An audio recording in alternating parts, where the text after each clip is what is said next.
Oi, eu sou a Gabriela Cui do Jornal de Lavras, hoje aqui no Campus Histórico da UFLA, para mais um vídeo do quadro O que Lavras tem a ver com isso? E no episódio de hoje vamos responder a seguinte pergunta: o que Lavras tem a ver com a invenção da internet? Vamos descobrir! E para falar sobre esse tema com a gente, ninguém melhor do que Diego Nascimento, um jornalista apaixonado pela história de Lavras, do Brasil e do mundo. Então, conta pra gente, o que Lavras tem a ver com a invenção da internet? Lavras é uma cidade aí que praticamente tem seus 300 anos de história e com personagens que passaram por aqui, que estão aqui e que tem muito envolvimento com situações do nosso cotidiano, e eu queria trazer um pouco dessa curiosidade para que as pessoas possam entender a importância de Lavras e como que ela está conectada aí, podemos assim dizer, com a história da internet. Nós podemos entender que a história da computação, assim dizendo, a computação moderna, ela tem uma acentuação muito grande depois da Segunda Guerra Mundial, né? Nós temos ali os governos americano, russo, de outros países, trabalhando em muitas ferramentas, em tecnologias diversas para facilitar a comunicação entre eles, né? E nós temos ali, nos anos subsequentes, uma explosão de conhecimento e a internet surgindo praticamente ali nos anos 70, sendo aprimorado nos anos 80, na década de 90, até chegar no que nós temos hoje no ano de 2024.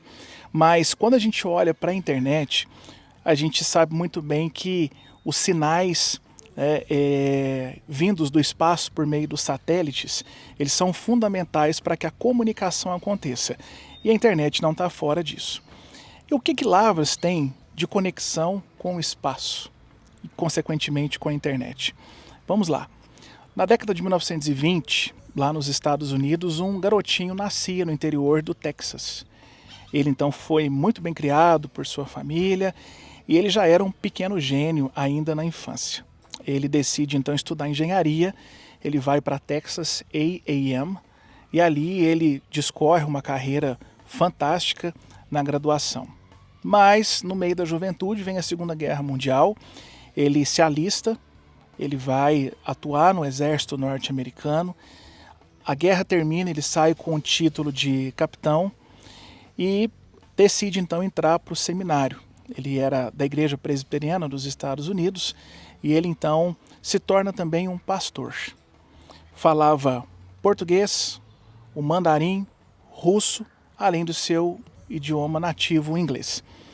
E certa vez ele, lendo um jornal, ele viu que uma escola no interior de Lavras, ou melhor, no interior do Brasil, em Lavras, precisava de professor para algumas disciplinas, as quais ele dominava. Essa escola à época era o Instituto Gammon e a Escola Superior de Agricultura de Lavras, a ESAL. Fundada também pelos norte-americanos, era um único terreno, era uma única instituição que oferecia educação básica e o ensino superior.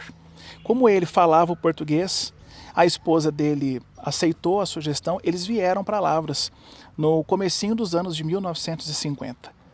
Ao aqui chegar, ele ministrou aulas na área de engenharia, ela foi ministrar aulas de inglês, só que pessoas que eu tive a oportunidade de entrevistar com relação à vida do John Stout, dizia que ele era um professor pardal, vivia criando maquinários, trazendo inventos aqui, todo mundo ficava assim perplexo com a inteligência daquele homem. E ele então começa a acompanhar a corrida espacial pós-guerra, que tem a ver com a história que eu comecei a contar agora há pouco. E ele sabia que os russos e os norte-americanos estavam nessa competição para quem chegasse primeiro ao espaço, e ele então, ouvindo a rádio Moscou, ele fica sabendo que os russos lançam o primeiro satélite artificial, Sputnik. Ele resolve então fazer uma série de cálculos manuais, descobre a trajetória do Sputnik, e aqui ao meu fundo nós temos o prédio Álvaro Botelho, aqui no campus histórico da atual UFLA, que era a ESAL. Ele então vem para cá numa noite de outubro de 1957 com o maquinário que ele preparou, com os cálculos que ele tinha feito. Alguns alunos também o acompanharam, eles até alegam que ele isolou a área para poder se concentrar. E ele então consegue fazer a primeira imagem fotográfica do satélite russo Sputnik no hemisfério sul. Logo essa informação correu o Brasil, jornais muito importantes da época, como Jornal do Brasil, Folha da Tarde, vieram com seus repórteres para cá para poder entrevistá-lo. Ele mostrou as imagens que ele tinha feito à época, em 1957, e disso Stout então recebe um comunicado do governo norte-americano convidando ele para poder fazer parte de um projeto recém-criado chamado NASA e, consequentemente, Apollo. E nós temos então John Maxwell Stout, aquele garotinho gênio que foi para a universidade, que abre mão do seu país para vir para Lavras, para contribuir com a educação local, fazendo ali um projeto, um trabalho fantástico em prol da humanidade, né? Por que eu digo em prol da humanidade? Porque a corrida espacial, as pesquisas em volta do que a gente tem hoje, né, impacta na existência de satélites, de uma internet mais avançada, de sinais aí que a gente não consegue nem mensurar humanamente falando como que eles funcionam, né, em determinados momentos, mas que são, por exemplo, capazes de permitir as pessoas que estão nos assistindo agora a usufruir dessa tecnologia, que começou com cálculos matemáticos há milênios atrás, passando por mentes brilhantes na Idade Média, nos séculos 17, 18, 19, inclui o Stout nessa jornada até chegar no que nós temos hoje.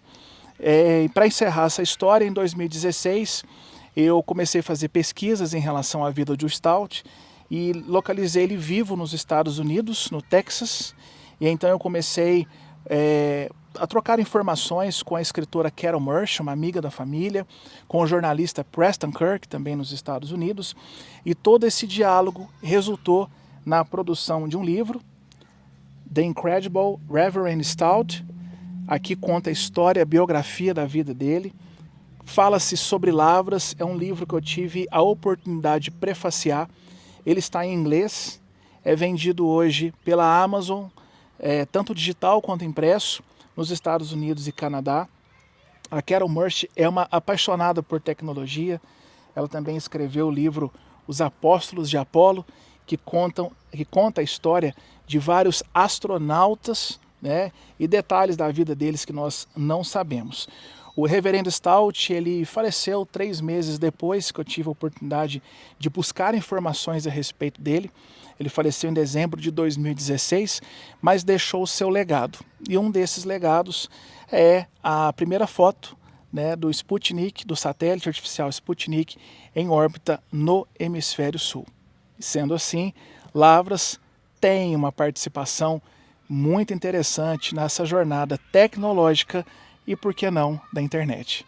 Muito obrigada, Diego, por responder nossa pergunta e explicar um pouco sobre esse tema, mostrando uma parte da história da nossa cidade, mostrando cada vez mais que Lavras é a esquina do mundo. Muito obrigada por assistir até aqui e até o próximo.